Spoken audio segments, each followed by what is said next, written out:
Hello students. Today we are going to talk about a very popular poem written by Sri Aurobindo, that is Transformation. This is a mystical poem by Sri Aurobindo, who speaks in this poem as an illumined soul. It shows how it is very tedious for a body to be from its state of flesh and bone into the eternal state of supreme bliss, where there is nothing but joy and rapture of the highest degree. In a very lucid but metaphysical way, the poet presents the process of changing the body into supreme world of unknown rapture. The opening stanza of this poem very clearly shows the process of controlling the various thought waves of mind through continuous process of surrendering everything, including the pleasure of sense, for the sake of attaining the world of nothingness or the world of unheard melody. The phrase subtle rhythmic stream is connotative. It suggests the subtle and inexplicate rhyme between the mind, which wanders, and soul, which is in process of searching for the eternal truth.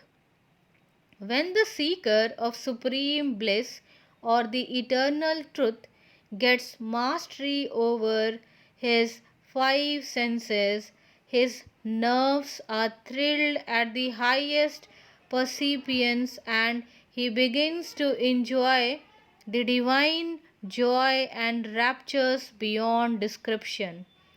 Now, the heart of the poet is transferred. He is no longer a body but an illumined soul. He is no more a vassal of flesh. He is also not slave to nature.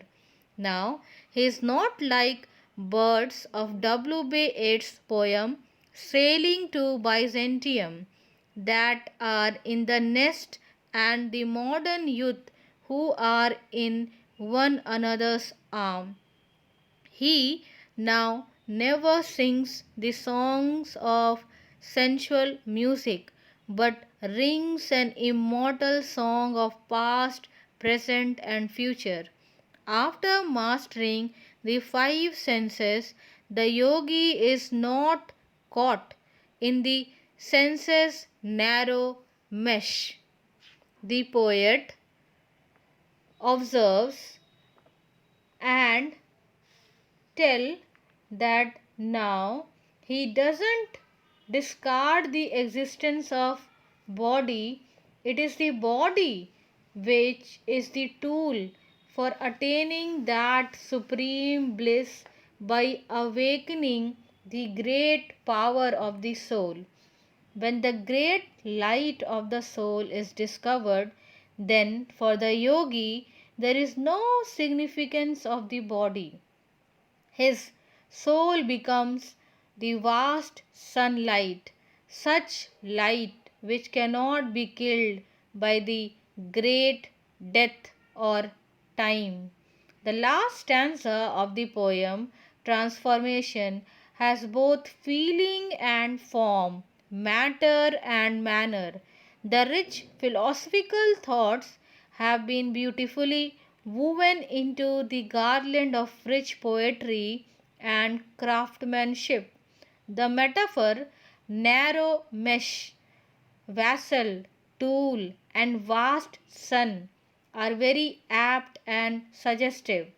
It is interesting to note here that Sri Aurobindo's concept of poetry is central to yoga or Vedantic mysticism.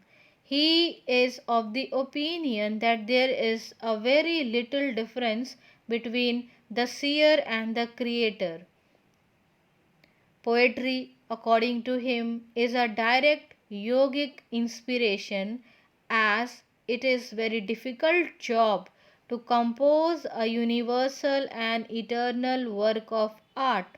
A great work of art can only be created by a well controlled and fully disciplined mind which has an ideal vision. Sri Aurobindo observes, all poetry is an inspiration, a thing breathed into the thinking organ from above. It is recorded in the mind but is burned in the higher principle of direct knowledge or ideal vision which surfaces mind. It is in reality a revelation. The prophetic or revealing power sees the substance. The inspiration preserves the right expression. Neither is manufactured nor is poetry really a poesy or composition, nor even a creation, but rather the revolution of something that eternally exists. The ancient knew this truth and used the same word for poets and prophets, creators and seers.